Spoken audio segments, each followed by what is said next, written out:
વડોદરા જિલ્લામાં પ્રોહિબિશનની પ્રવૃત્તિ ડામી દેવા પોલીસ એક્શન મોડમાં છે।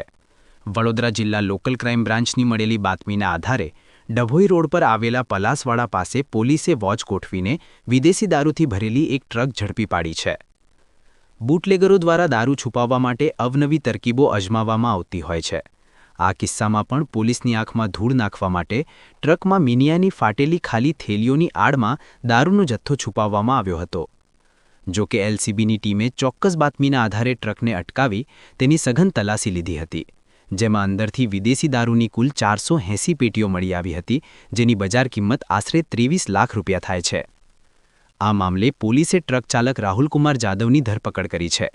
પોલીસે દારૂનો જથ્થો, ટ્રક અને અન્ય સામગ્રી મળી કુલ 33 લાખથી વધુનો મુદ્દામાલ જપ્ત કર્યો છે।